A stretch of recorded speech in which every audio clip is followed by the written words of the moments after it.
Hello guys, welcome back to this channel. This is Akinwala speaking. So in today's video, I'm going to be looking at what are those things you can do to make payment easily on your CAC registration. So many people have been reaching out to me how they can make payment. You will notice that there are different payment platforms on the Corporate Affairs Commission, especially for any form of registration you're doing, pre-incorporation, post-incorporation processes. The question now that's very crucial to answer is that the best payment method that works every other time or that would reduce the extent of complications you will get when you use that particular payment method.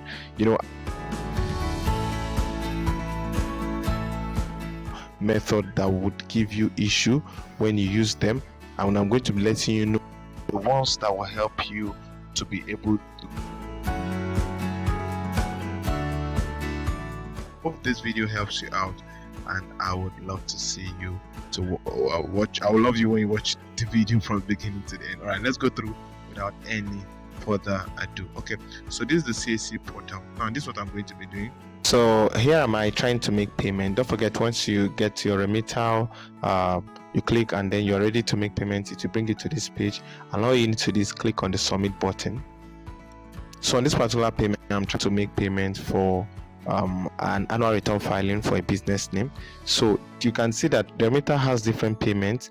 It has a card option, it has the bank transfer method, it has the USSD method, it has the in-era option, bank branch option, it has the Remita option, wallet option, phone number option, internet option, and then the bank account option. All these different options, they are very good, but from experience, I'm going to be showing you the ones that okay, let me first mention the ones that will give you issue most times.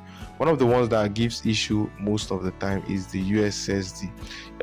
Most times, from experience, I've faced issue using the USSD option to make payment, so I have stopped using it. There was a time I was using the USSD, and from the fact that, don't forget, for every USSD transaction you make, you'll be charged an extra amount of money. I believe you know that there's a fee that the Nigerian government charges for the use of USSD also, right? So I avoid using USSD. So if I'm you, I will not use USSD option. And you notice that some of these contemporary wallet fintech companies are not available for those options, like OPay, MoneyPoint, and other. They are not available for this option. These are majorly the big banks that are showing up here, so I don't advise you using that. All right, so the bank transfer method is okay, but you can face error, you can have issues with it sometimes, especially when the transaction is not completed in time.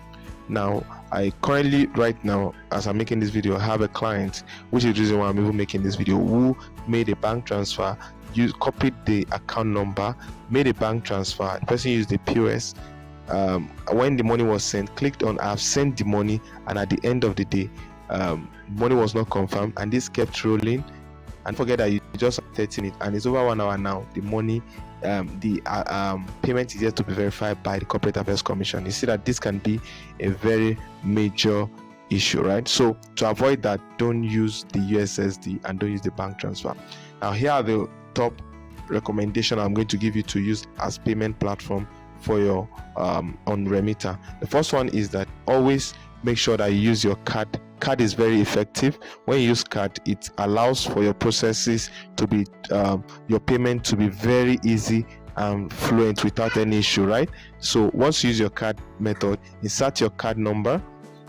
Once you start your card number, put in the expiry date and put in the CVV details. Once you do that, then you can click on the pay to make sure that your payment goes through. I believe you understand. So it's quite straightforward when you're using the card method. So card payment method confirms your transaction at every other time, right? It confirms your transaction at every other time.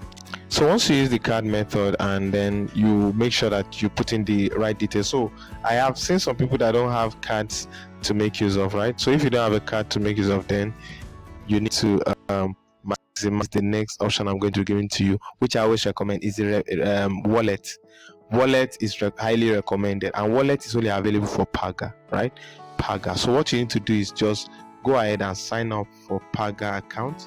You can just go to their website, mypaga.com. Once you sign, let me log into my account so that I see how it looks like. Now, one of the major reasons why I love Paga is because they are very seamless and they are very easy to use as a platform.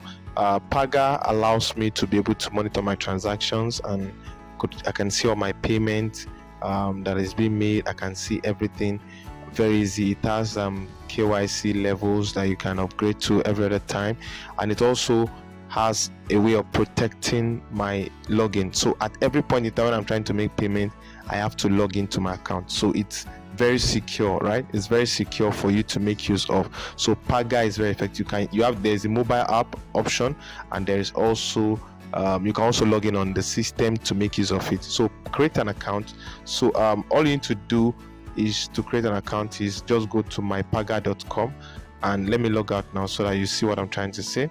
Mypaga.com, and then you get started. Create on get started. Once you create on get started, it will launch you up to be able to sign up. So you have to insert your phone number here, and then you click on next, and then the other process is very seamless, and then you'll be able to create a bank account with Paga. Once you create a bank account, then when you want to select the wallet option, you just select Paga, and then you click on pay, and then to generate the necessary Remita details for you. So once it comes here, you click on pay with Remita. Once you log into your Paga, I'm not sharing personal information. All you need to do is log in. So you have to insert what your email address is. So put in your email address, and then once you put it in, you click on login to pay. Login to pay. Once you click on login to pay, it will ask you to log in, and then ask you to add in your password. And that's one of the reasons why I love this particular. So an email verification was sent to me, my email, so that I'll confirm if I'm the one logged. So you put in your code, you just have to tap on the verify button to verify that you are the one, and then you insert your password, and then you log in, and then that is all you need to do. So you click on pay to make payment. So for the sake of this video, I'm not going to be making the payment. I will want to walk you through the other options that we have to use to make payment. So I'll recommend Paga on number one. So let's move on to the next one. So the next recommendation I'll be giving is your Remita. So you can sign up to Remita. Once you create a Remita account, come in here and then log in with your Remita login details, and log in, and then you can click to make payment. So the reason why you have to be careful of the kind of payment method you use, because the tracking of those payment method is very important, and you being able to solve problems when problem comes up is also another crucial thing that you need to take note of, so that at the end of the day you will not just end up making payment and you cannot track the payment easily. I hope this video is very helpful. If that has been helpful, kindly give this video a thumbs up. I'll also see you in subsequent videos. I am Akingbala Ezekiel. Thank you.